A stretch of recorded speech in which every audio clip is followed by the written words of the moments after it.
Mulheres e não mulheres, morcegos e não morcegos, olá!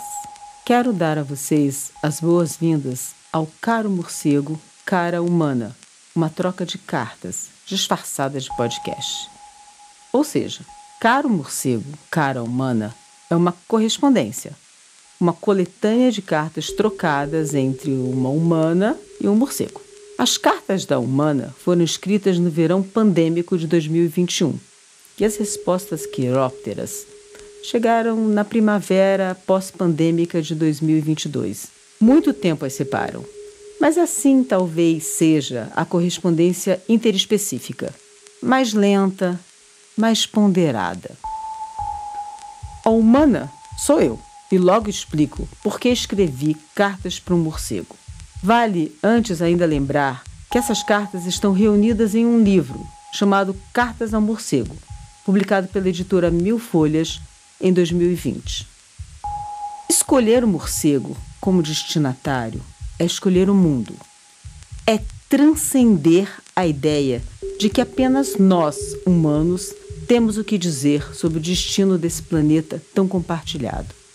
Essas cartas foram, na época, e continuam sendo, entre muitas outras coisas, uma forma de me reconciliar com a compreensão de que a pandemia, que poderia ter sido uma oportunidade para revisitarmos nossas formas predatórias de estar no mundo, não foi.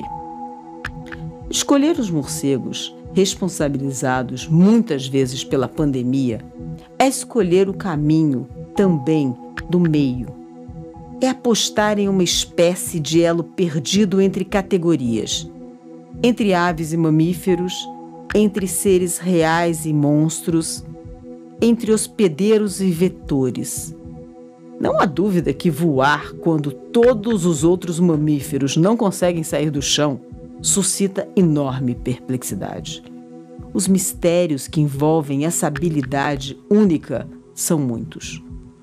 Os morcegos aparecem no registro fóssil de há cerca de 50 milhões de anos e em muitas partes do planeta, da Europa à Austrália, da Índia ao continente americano. Mas nessa época já eram muito parecidos com o que são hoje e já voavam. Surge então a pergunta: de onde surgiram os morcegos? Será que sempre foram criaturas únicas? Ou será que fomos todos mamíferos voadores, que como anjos decaídos, perdemos as asas e nossa capacidade de voar? Os morcegos são seres com uma biologia muito particular. Mamíferos que voam. Os únicos, mais únicos que são muitos. Mais de 1.100 espécies, espalhadas por todos os continentes, com exceção da Antártica. Além de muitas espécies, muitos indivíduos. Tirando os roedores, os morcegos são os mamíferos mais numerosos do planeta e os que hospedam o maior número de vírus. Por serem os únicos mamíferos que voam, os morcegos possuem muitas outras modificações genéticas que afetam seu sistema imunológico, que, por sua vez, precisou se adaptar a um outro ritmo metabólico.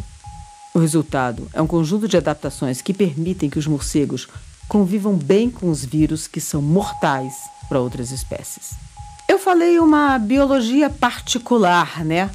Mas o que é isso, particular?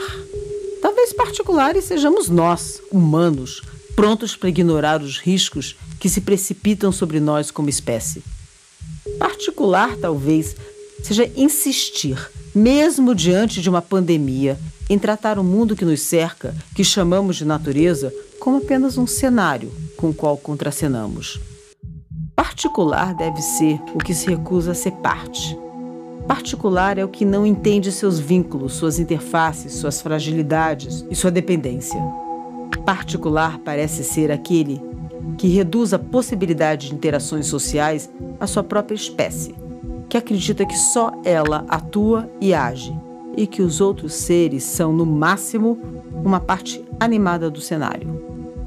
Escrever essas cartas me ajudou também a entender que mesmo eventos extremos como uma pandemia global com milhões de mortos não farão que soluções caiam do céu prontas em nosso colo.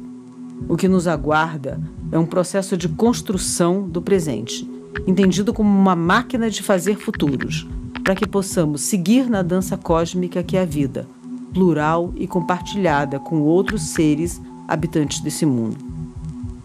Mas o que pode despencar sobre nossas cabeças, como diz o xamã, é o próprio céu, e escorá-lo é o nosso desafio. Fazer com que ele siga ali, nos dando seu azul, é tarefa cotidiana. Embaixo desse céu, essas cartas foram sonhadas, desenhadas e escritas. Embaixo desse azul, respostas foram ansiosamente esperadas. Mas para que elas viessem, foi preciso perceber os sinais, entender a linguagem dos vírus, abrir os sentidos, escancarar o coração e me fundir ao mundo. É esse o convite que faço aos ouvintes desse podcast. As respostas, tão ansiadas, chegaram de diversas formas e, por fim, também por meio de humanos, que, atentos aos sinais, perceberam as mensagens dos morcegos, traduziram-nas em respostas às minhas cartas. Transitar entre mundos, entre espécies, entre sensos e sentidos não é tarefa fácil. A capacidade de ouvir nas entrelinhas, de degustar sons estranhos e familiares, de ler batidas de asas e de enxergar ideias voadoras é para poucos. A esses humanos, quase morcegos, vai meu agradecimento mais do que especial. A partir do próximo episódio, essa correspondência começa a todo vapor. Eu deveria dizer a toda fotossíntese, que é realmente o processo energético que move o mundo. Enfim, teremos as cartas humanas e suas respostas quirópteras, conduzidas a mim por esses gentis humanos, e assim saberemos o que o morcego tem a dizer sobre as tantas e tantas questões sobre as quais me debrucei em minhas missivas. Penhoradamente, Nurit.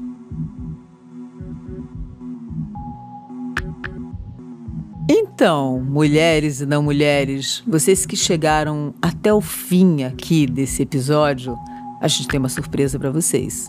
Se vocês entrarem lá no site da editora Mil Folhas e usarem o código de desconto Caro Morcego, escrito tudo juntinho, vocês podem ter um desconto bem legal na compra do livro Cartas ao Morcego, que é esse livro que reúne as cartas ao morcego, claro.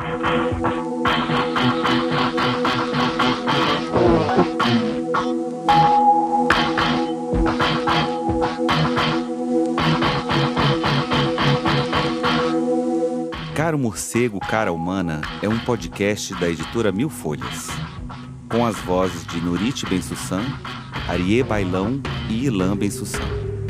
Roteiro e redação final, Nurit Ben-Sussan. Direção de som e edição, Joanes de Moraes. Trilha sonora, Philip Jones. Consultoria, Marina Mara e Rita Louzeiro. Identidade visual, Raíza Curti. Produção executiva, Tiago de Barros. Coordenação de produção, Arthur Cavalcante.